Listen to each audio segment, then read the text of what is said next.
এই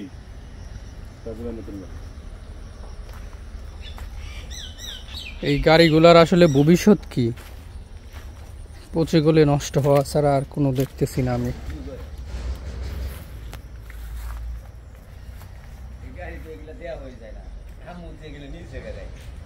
এই যে একটা হাইস গাড়ি,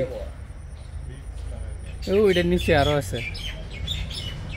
এই যে এখানে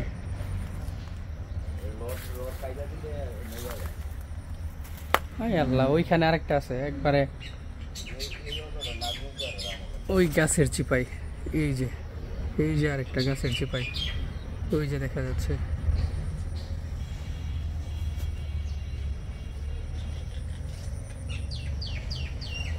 লাখ লাখ টাকার গাড়ি পচে নষ্ট হচ্ছে।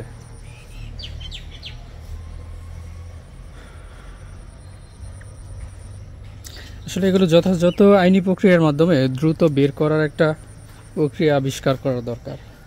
কারণ কোনো একটা গাড়ি কোনো একটা মামলা অথবা কোনো কারণে থানায় একবার আসে, এটা একবারে পচে গলে নষ্ট হয়ে মাটির সাথে মিশে যায়, তারপরেও এটার আইনি যে প্রক্রিয়া সেগুলো শেষ হয় না। এটা আমাদের দেশের জন্য একটা বিরাট লস। কারণ এখানে যদি আপনি রডেরও হিসাব করেন, কত লাখ টাকার রড, কত টনের টন ওয়েট এই গাড়িগুলার।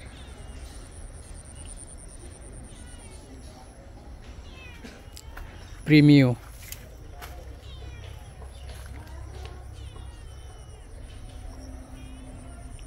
এক্স করলা, এই যে এটার ভিতরে আছে আরো গাড়ি। এই যে দেখতে পাচ্ছেন কি না, এই যে লাল দেখা যাইতেছে।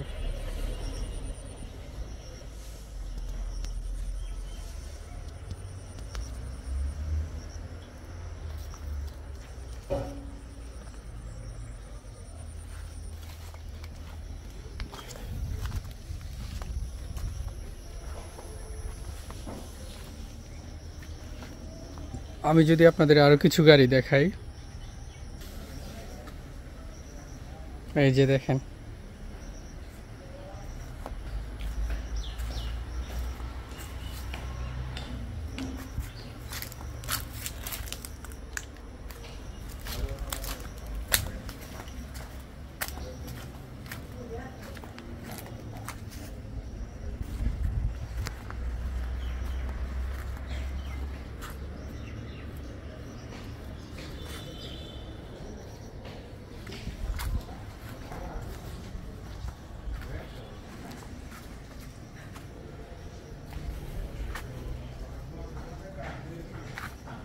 কত মানুষ আছে এমন একটা গাড়ি কিনতে পারে না। এই যে এখানে একটা গাড়ি পালসার এনএস,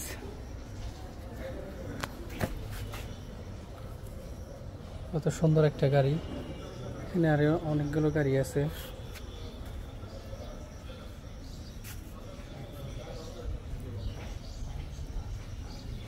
এই যে একটা হুন্ডা কোম্পানির গাড়ি।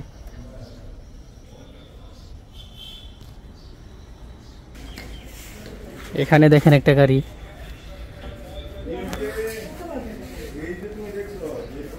মাটির নিচে ঢুকে যাচ্ছে।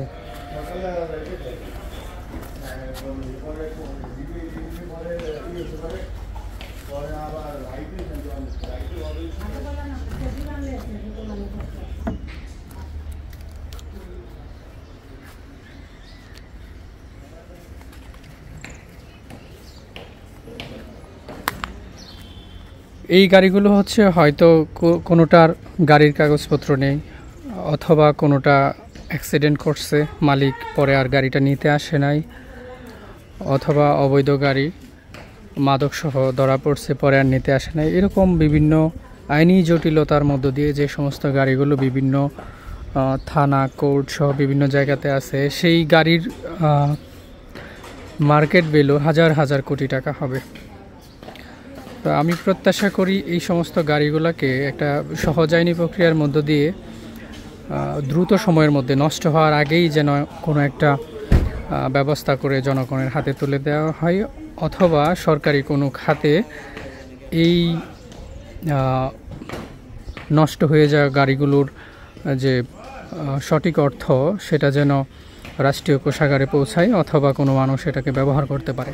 আমার কথা হলো নষ্ট না হোক, সেটা ব্যবহার হোক। তো এই ছিল আজকের ভিডিও। সবাই ভালো থাকুন, সুস্থ থাকুন। আসসালামু আলাইকুম।